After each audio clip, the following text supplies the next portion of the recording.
1.500 atletes de totes les categories participaran diumenge 6 de maig en la 28a edició de la Milla Sagrada Família Trofeu Internacional Ciutat de Barcelona. En aquesta edició ha augmentat molt la participació en la categoria cadet 13-14 anys i femenina, segons ha explicat en roda de premsa Núria Borràs, directora de la Fundació Claró, entitat organitzadora de la cursa. Entre els atletes d'èlit que participaran convidats per l'organització en el 6è Trofeu Internacional Ciutat de Barcelona hi ha el keniata Joseph Kiprono, subcampió d'Àfrica dels 5.000 metres l'any 2007, que corre per primer cop la milla, però ja és un atleta habitual en les curses a Barcelona.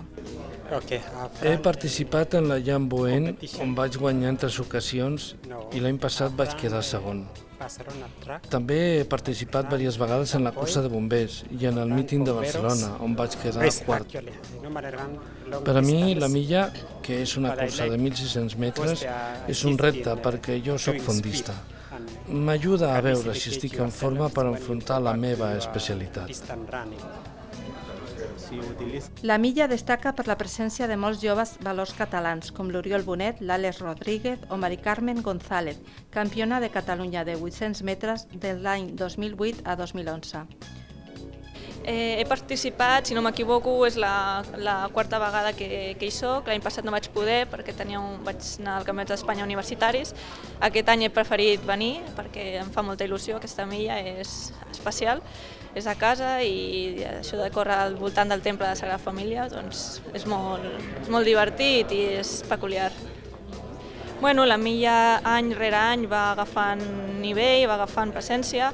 És veritat que, tot i que hi ha més nivell nacional, hi ha menys estrangeres. Abans teníem potser més presència d'atletes portugueses, alguna estrangera inclús africana, però sí que és veritat que va agafant nivell, cada vegada estem pujant més les nacionals, les catalanes, les espanyoles, estem pujant de nivell, li donem més valor, això és bo pel nostre atletisme i cada vegada veiem noies espanyoles amb més mínimes cap als campionats internacionals, tant europeus com mundials, com aquest any, en aquest cas concret és Olimpiades, Jocs Olímpics, i això és bo perquè vol dir que estem millorant la nostra qualitat.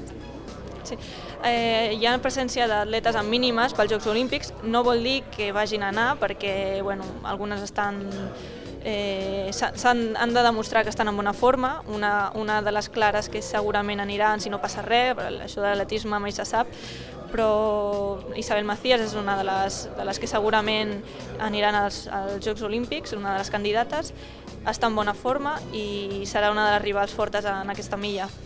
Sí, mira, jo porto corrent des de fa quasi 18 anys, quan era ben petit, i des de llavors, des que s'organitza la milla, jo gairebé que l'he corregut cada any.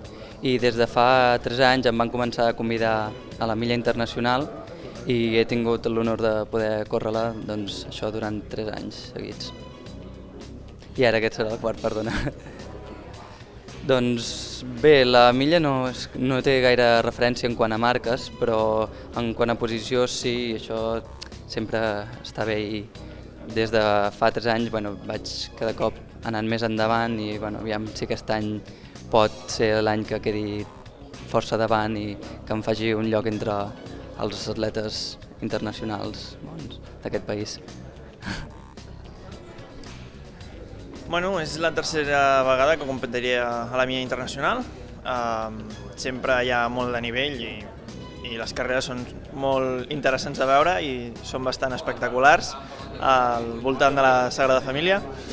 I el que té les milles és que no hi ha referències tant de temps, sinó és més hi ha més component tàctic que una altra cosa entre els atletes bons i normalment les carreres es decideixen els últims 400 metres o així.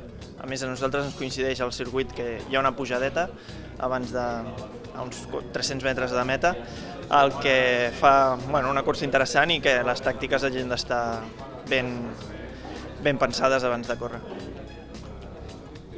La milla transcorre, com els darrers anys, al voltant del Temple de la Sagrada Família i les places Gaudí i de la Sagrada Família, amb sortida del carrer Mallorca entre Sardenya i Marina.